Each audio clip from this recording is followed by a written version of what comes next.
Hi, welcome back. We're going to talk about uh, writing workshop. I have posted a PowerPoint named Writing Workshop on Canvas, and it will guide you your writing process.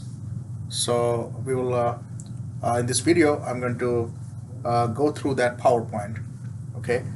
So why we take these writing workshops every semester? So these efforts are done to improve, to give you information on how you can improve your writing skills. Okay, writing is very important skill that one must develop during college life. So you have many courses which requires submitting a writing assignment. This assignment is not just to do well on the class, but also, in a nutshell, the writing skills can take you very far, not just in the your educational life, but also beyond the classroom, beyond the university life. So when you get a job and you need to write reports, you need to write, you need to analyze the data, you need to write succinct letters and drafts for different types of written assignments that you might encounter during your job. So the employers value the candidate very much. I mean the employee very much when the employee has very good writing skills. So uh, all these G classes that you're doing, they insist upon writing. Okay, coming back to this class, um, you have a paper that you need to turn in just a day before Thanksgiving. I think it's 25th of November is a due date. Many people kept asking me the due date. So it's on November 24th, 25th. Um, so uh, the paper I already provided um, the guidelines on Canvas, which highlight about specific requirements, what I'm doing, what I'm looking for. So to reiterate, I'm going to go through each section. Okay, your paper should have four sections. First is introduction. Second is literature review. Literature review is the section that I'm looking for. Okay, then the discussion and the conclusion. Okay, out of this, literature review has the highest points, and bulk of the points are for literature review section. Then introduction and discussion are also very much important sections. Okay, so um, this is the structure I'm looking for. So let's begin with introduction. When you watch this video, you should have the PowerPoint in front of you so that you will be able to um, understand better what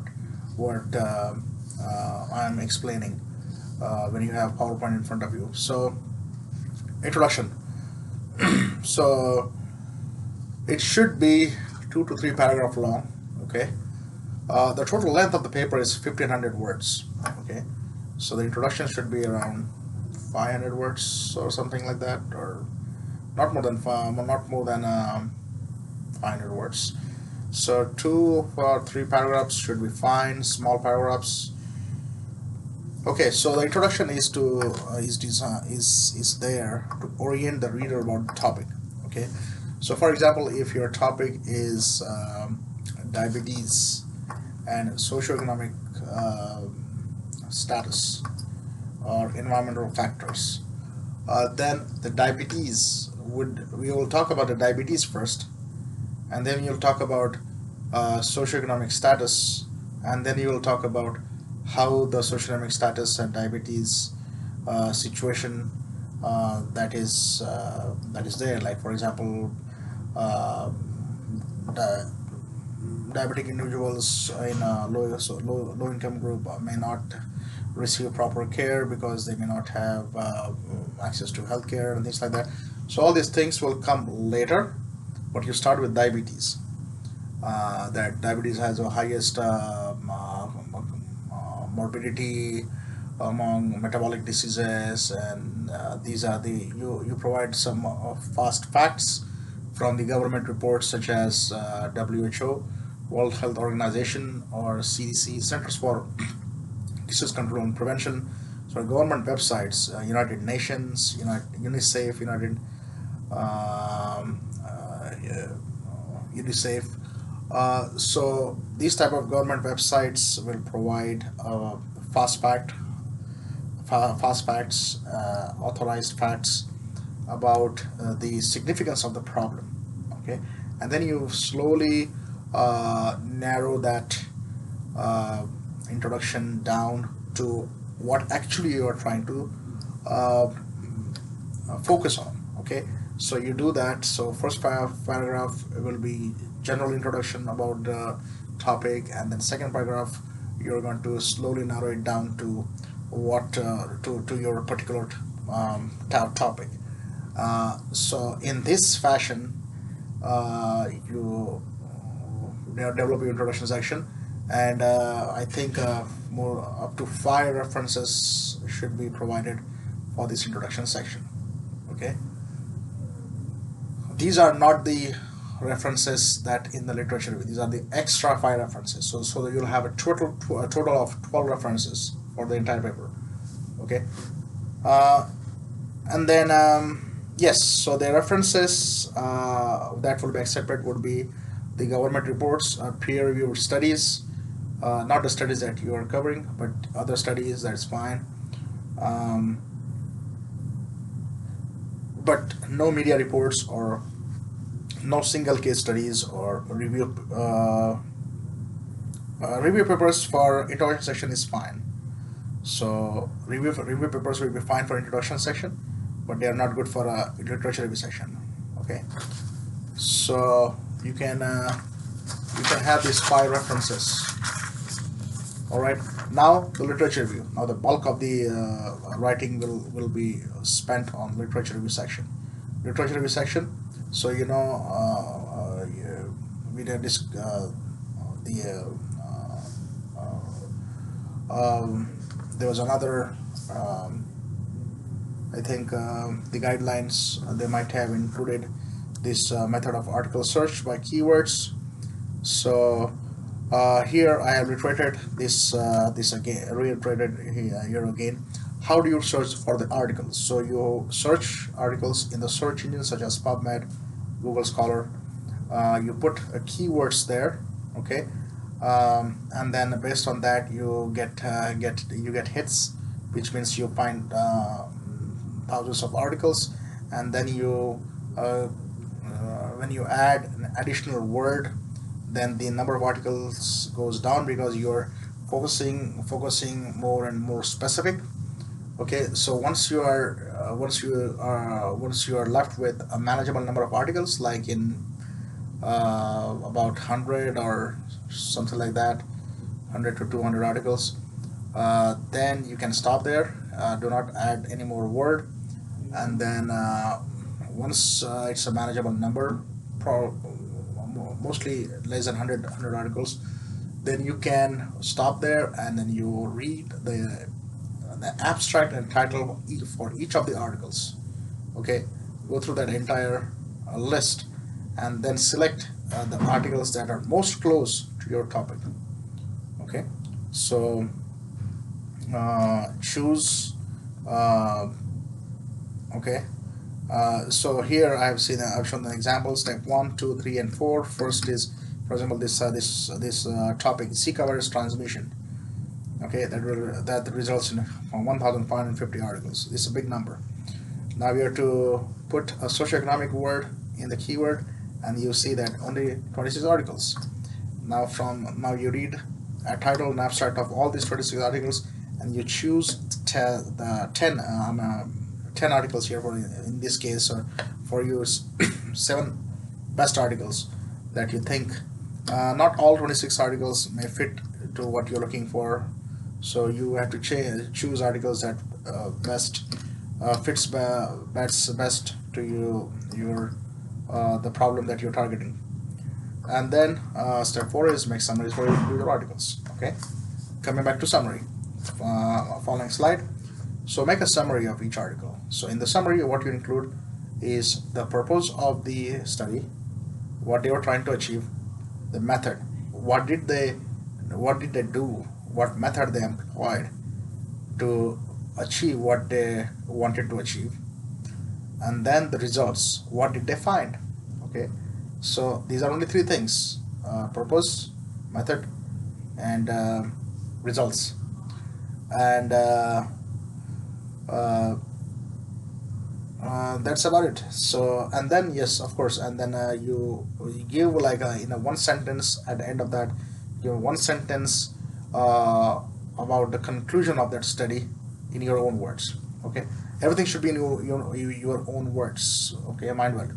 I do not accept any quotes. This is a scientific type class. This is not social science stuff. So do not, no quotes at all. Okay, everything 100% has to be paraphrased into your own language. Okay, when I see a quote, it's going to be like very very low score, 50% of the score. So no quotes. Okay. Um, Also, I'm going to put the article into Turnitin software. So the you need to get at least 20%, 20. I mean, maximum of 20% of the similarity index score. If it's more than that, then it's problematic. So you have to bring it down. So how you bring it down? So you try to see if what you copy pasted, if anything that you copy pasted, you have to change that into your own language. Okay, it cannot be a 0% because some of the things the software will think that it's similarity score, such as the hardcore concepts. They have to, you cannot change the word for those, but you need to uh, use your own words for rest of the explanation that they have provided. So you include that summary in your own words. So that's literature review. So do that for all the 7 articles. Okay, and then you should make a smooth transition between these articles. Now the articles, some of the articles will oppose the findings, some of the articles will go for the findings. So you can group the articles based on articles that oppose and articles that go for the findings, go for that particular conclusion that is prevalent. For example, it's prevalent that low socioeconomic group might have problems in terms of diabetic care, but other articles, there could be like articles that will be showing that maybe high income groups have problems as well, and then show that low income groups were okay because they had to do physical exercise and whatever. So you can clearly see that there is a different thought, and there is a debate about this that's going on. This is what exactly what I'm looking for. How you put the debate that is going on in this particular field. This is what exactly I'm looking for. The more you figure it out, more you tell, or if there is no debate, if everybody follows the same thing, same norm, that's fine as well. So try to see if you can find any opposing results, opposing studies with opposing results. Okay, so you have your 7 articles in literature review, and you make a very good smooth transition. You can see the model research paper 1 and 2 which I have posted, and you go through those model research papers, and they should help you with that. Okay, let's review. Okay, now this is a literature review. Now the discussion part. Okay, discussion is designed for what did you think about these articles that you have chosen. So you have to make like some sort of like a Excel sheet or something where you have to see the strength of each articles. So in terms of sample size, so uh, what was the sample size of every individual studies, and then you rank, you make like sort them in increasing or decreasing order. The largest studies will have a huge sample size, like thousands. Small will have in hundreds to even less than 100. So you give me the range of sample sizes. Studies had various different types of samples that were found, and the largest sample was this, and the smallest was this, something like that. Uh, Other thing is the quality of the studies, where what type of study designs they use. Did they use case control? Did they use cohorts? Did they use cross sectional? So figure that out. Cohort is the strongest one, so it's a strong design, so it's the strongest study. Case control is a little bit weaker, but it's at least better than cross sectional. Cross sectional is the weakest. So talk about that. If they have used some sort of trials, randomized control trials, is the strongest study design, and see if they have randomized or not, and things like that. Right? If they are randomized, it's stronger. If they haven't randomized, then it's a weak design. So talk about that. So you also arrange studies and tell that some so and so studies use this design, so and so use this design, so and so use this design, and then critique the methods as well. So talk about whatever methods they used. So not individual, like this is like group level discussion. So meaning article group level discussion. So like tell that the strongest type of methods, very sophisticated methods, that some of the articles that you use, you quote on that, and say that this was very impressive and very good. So somehow some might have used hospital data, or very strong type of data, cohort data, followed the participants. Those are strong data, and others might use self-reporting, like just a normal plain survey. It's a little bit weaker. So quote on that as well, uh, and then provide the main results. What overall, what was the consensus about the result? That's the main result. What was the consensus among these 7 studies? And then you say about your own recommendations, and you can use authors' recommendations as well, but use your own language. Okay, this is our discussion. Conclusion. Conclusion is you need only 3 things. One is restate the purpose of the study. So you can say what you wanted to do. That is your purpose of the study.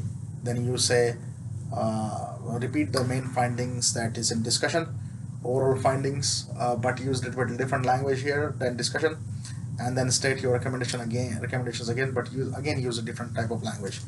So don't repeat, don't copy paste what you wrote in discussion. It's exactly the same, but it's a little bit variation there.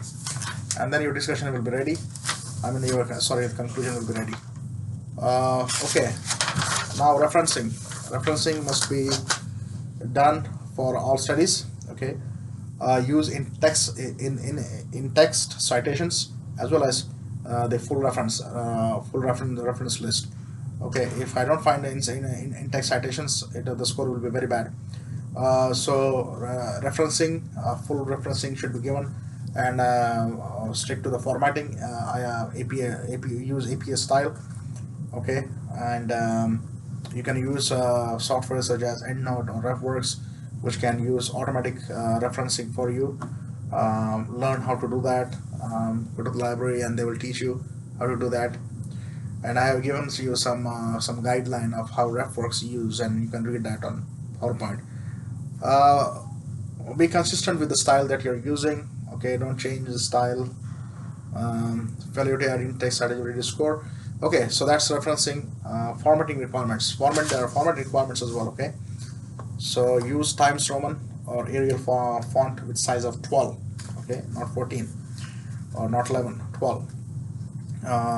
You should use a title page, which is not graded. Title page will have your name and course number and your topic name, and just 1 or 2 sentences about what is topic about.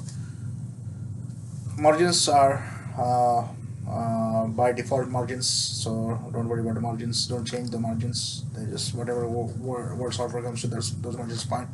Text should be oriented towards left or justified, but never in the center. Break the paper into paragraphs appropriately. You can use subheadings as well. That's I don't care. So even for literature review, for 7 articles, you can use subheadings for each of the article. That is fine if they are all very different. But if you see that some articles are opposing, then you can use one subheading opposing, and some are for the argument, then use subheading for arguments or something like that for literature review section. Other sections are smaller, so you may not need to use a subheading for those. You can use paragraphs, okay, for introduction. Discussion, you can use paragraphs. If a discussion is lengthy, that's fine. And reference book or appropriate website. So reference book and websites appropriately, okay. Usually you're not going to reference a book, but you might use websites, at least for introduction section, because you're going to report, use the references for reports, government reports, or some of the websites that you might use, not the media websites, or not maybe only scholarly websites, okay. So mostly government websites, I will say. Don't if you're in doubt, ask me. All right. So this is about the paper requirements. So I know that it's a lot to take in, but just think about how you can improve your writing style. You can make an appointment with the writing center and show them your work, and work on your other things such as spelling, grammar, all these things. I mean, you can use a Grammarly software, and you should not have these type of problems. Word have also auto spell correct, so it should be fine. But just proofread. Don't send me like a draft version. Give me the final polished version. Okay. So you have to make another appointment, and that appointment is with a person in the writing center. Um, all right, and I think that's about it. So also the language. Do not use a colloquial language. Use a standard written English language. Okay, not the language the way that you speak to a friend or some colleague. Or so it should be a standard written English. So I think I've tried to cover many of the aspects of writing. I don't want to overwhelm you with all these daunting tasks, but break it down, break the information down, and think about it in pieces, and make sure that you all the requirements are met, and actually you'll see that you'll see yourself that your writing will start improving, bit by bit. You might have to make multiple drafts, at least one or two drafts, before you get to the final paper. And the more you put hard work, the excellent your paper is going to look like. Do check the model papers, and if there is any doubt, any questions, you can always see me in my office, and I will welcome you, and we will. I will help you with whatever you need. All right. Thank you, and good luck, and keep watching. See ya.